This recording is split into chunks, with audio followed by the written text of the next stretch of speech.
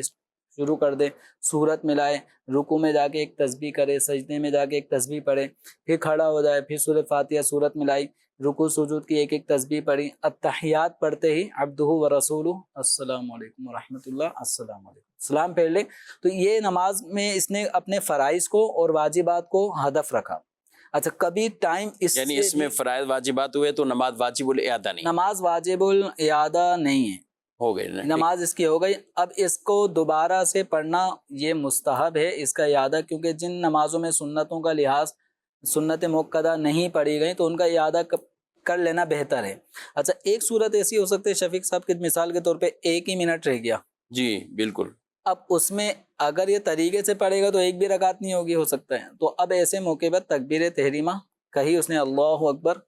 اب قرآن پاک میں سورہ فاتحہ پڑھتا ہے تو وقت ختم ہو جائے گا، تو یہ الحمدللہ رب العالمین ایک آیت پڑھی، فرض ادا ہو گیا، ٹھیک، رکوع، پھر سجدہ، پھر دوسری رکعت میں کھڑا ہو گیا الحمدللہ رب العالمین، ایک آیت پڑھنے سے قرات کا فرض ادا ہو گیا، رکوع سجود، التحیات پڑھنا واجب ہے یا اتنی دیر بیٹھنا فرض ہے؟ تو اب یہ قاعدہ اخیرہ کرنا فرض ہے، تو التحیات پڑھ لے، عبدہ و رسولہ کہتے ہی سلام پھیر دے۔ صحیح، تو اگر اس نے یعنی ایک یوں سلام بھی نماز ادا ہو نماز ادا ہو گئی، فرض ادا ہو گئے، لیکن یہاں پہ چونکہ واجبات بہت سارے چھوٹے چھوٹ گئے ہیں اور یہ معاملے مجبوری چھوٹے ہیں، تو آدمی گناہ گار نہیں ہوا، لیکن اس نماز کا اعادہ واجب ہے، کیونکہ اس میں واجبات اس سے چھوٹ گئے ہیں، تو اس نماز کا اعادہ اس کو واجب ادا کرنا ہوگا، دوبارہ سے اس کا اعادہ اس پر واجب ہوگا۔ ٹھیک ہے، اس کے اور بھی یعنی اس سے ملتے جلتے کئی احکامات ہیں۔ کبھی تیمم کی طرف رخصت آتی ہے کہ اگر وہ غسل کی طرف جائے، یا وضو کے اندر کوئی ایسا معاملہ تو پھر تیمم کی بھی بعض اوقات اس میں اجازت ملتی ہے۔ یعنی حتی الامکان یہ جو احکامات بیان کیا جائے نا، اس سے نماز کی اہمیت کی وجہ سے کہ نماز کے فرائض اپنے وقت میں ادا ہو جائیں، اس سے وہ لوگ ذرا وہ سمجھنے کی کوشش کریں، اور وہ ہماری بہنیں خواتین کہ جو لمبے ٹائم کے لیے نماز کو بعض اوقات مؤخر کرتے کرتے جان بوجھ کر ہی اس کو آخری وقت تک لے کر پہنچ جائیں، اور نماز کو یا تو مکروہ وقت میں ادا کریں جیسے عصر کی نماز ہے، اور اسی طرح مغرب کی نماز کو اتنا مؤخر کر کے ادا کرنا، تو ان چیزوں کا خیال رکھنا ہمیں ضروری ہے۔ ان الصلاۃ کانت علی المؤمنین کتابا موقوتا، یہ مسلمانوں پر نماز وقت باندھا فرض ہے، وقت باندھا فرض ہے، اس کا خیال رکھنا ہوگا۔ یہ جو حکم اس وقت ہم نے بیان کیا نماز کے مختلف انداز، وہ